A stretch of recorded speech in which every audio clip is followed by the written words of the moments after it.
वासना पर वैराग्य की विजय यात्रा। तटीय क्षेत्र होने के कारण वहाँ मचलती हवाएं व उफनती समुद्री लहरों के कारण समूचा क्षेत्र उनके शोर से गुंजायमान हो रहा था।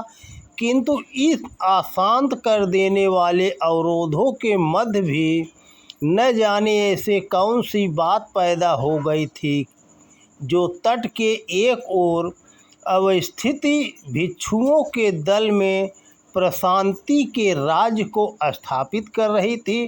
प्रकृति के बाह्य शोरगुल व साधकों के आंतरिक सन्नाटे का अद्भुत संगम यहाँ दिख पड़ रहा था। प्रकृति की इस विधि व्यवस्था से सूक्ष्म तारतम्यता को स्थापित कर बाह्य व आंतरिक तरंगों को शांत करती एक अति मधुर ध्वनि उन्हें सुनाई पड़ी। प्रकृति अवरोध नहीं अपितु सहायक है, अतः प्राकृतिक प्रवाह रूपी अनुकूलता में समाहित हो जाना ही श्रेयकर है। यही योग जीव में आत्मस्वरूप के बोध को जागृत करता है, अन्यथा इसके विपरीत दुराग्रह के कृत्य जीव में चित्र विचित्र उलझने ही पैदा करते हैं। इसीलिए हे मुमुक्षुओं, परम गति हेतु आत्म स्थिति को यथासंभव सहज व शांत बनाने का प्रबल पुरुषार्थ करो, तभी प्रकारांतर से बुद्धत्व की परम संभावनाओं को साकार होता देख सकोगे। यह जागृत वाणी भगवान बुद्ध की थी, जो अपनी शिष्य मंडली के कल्याणार्थ उनके समक्ष अनेक प्रकृति के रहस्यों का उद्घाटन कर रहे थे। बुद्ध मन की प्रकृति को उद्घाटित करते तथ्यों की गंभीरता को कुछ सरल ढंग से विस्तारित करते हुए कहने लगे।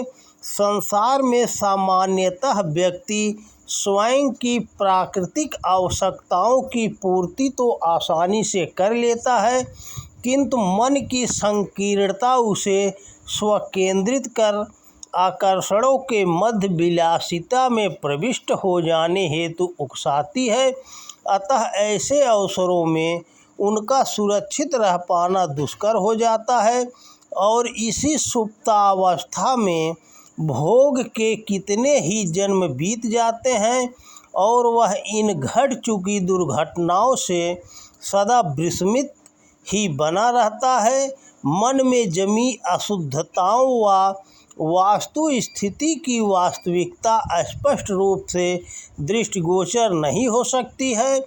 ऐसी दशा में जीव अपने मन की प्रवृत्तियों के आधार पर वही कुछ देखेगा जो वह देखना चाहता है, और यही दृष्टि भ्रम उसे अपनी मूल व शाश्वत संभावनाओं से दूर कर देता है। भगवान बुद्ध के शिक्षण में एक अपनी ही तरह की विलक्षणता होती थी, जहाँ उनकी प्रशांत उपस्थिति श्रोताओं की मनोभूमि को बुद्ध के संदेश को ग्रहण करने योग्य बनाती थी, तो वहीं उनके बोधपूर्ण वचनों की अंतिम परिणति उपस्थित जनों के अंतःस्थल में अमूल चूक परिवर्तनों की प्रतिस्थापना कर उन्हें धन्य भागी बनाती थी। बुद्ध का उद्बोधन अब समाप्त हो चुका था। समापन सत्र में उनकी ही शिष्य मंडली में से वृद्ध के परम सदाचारी शिष्य उपगुप्त बुद्ध के समक्ष निवेदन स्वरूप अपनी जिज्ञासा प्रकट करते हुए कहने लगे, भगवान, यदि प्रकृति का अनुचर बनकर उसके प्रवाह का अनुगमन करना ही हमारा धर्म होना चाहिए, तो प्रकृति प्रदत्त आकर्षणों का क्या कारण है? और यदि ये वासनाएं जन्म लेती भी हैं, तो क्या इन्हें अपनी स्वाभाविकता का ही हिस्सा न मान लिया जाए? बुद्ध शिष्य उपगुप्त का समाधान करते हुए कहने लगे, भंते, आकर्षणों में कोई दोष नहीं है, किंतु यह जान लेना अति आवश्यक हो जाता है कि इन आकर्षणों का उद्गम स्रोत क्या है। यदि ये अंतस की गहराइयों की विशुद्धता से उपजे हुए हों तो ये अपने साथ वैराग्य की उज्ज्वल संभावनाओं को अनायास जन्म देते चले जाएंगे। किंतु यदि ये किन्हीं अनित्य साधनों जैसे शारीरिक अथवा मानसिक तलों में व्याप्त अशुद्धताओं की उपज हो तो ये वासना को उकसा कर इसमें लिप्त जीव को अवनति के मार्ग पर ले जाएंगे। अनित्यता को अपनी स्वाभाविकता मान लेना ही तो अज्ञान है। उपगुप्त की शंका का समाधान हो चुका था। अब समय था कि वर्षों वृद्ध के सानिध्य में अर्जित किए हुए ज्ञान की निधि को जन सामान्य में वितरित कर उनके जीवन को भी आलोकित करना। अतः लोक कल्याण के इसी पुनीत उद्देश्य को पूर्ण करने के लिए वे बुद्ध के निर्देशन में अपनी परिव्रज्या के क्रम में आगे बढ़ने लगे। पूर्णिमा की छठा चहुओर व्याप्त अपने समूचे सौंदर्य के साथ अभिव्यक्त हो रही थी।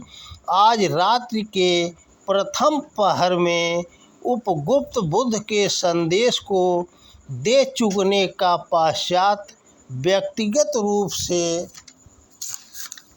मिलने का क्रम संपन्न कर रहे थे कि जिस क्रम में एक अतीव सुंदर नारी उनके दर्शन से मुग्ध हो तत्क्षण उनके प्रति प्रेम पाश में बंध गई थी। अपने कल्पना लोक की रंगीनियों में विहार करती थोड़ी हिम्मत जुटा उपगुप्त के समक्ष निवेदन को प्रस्तुत किया।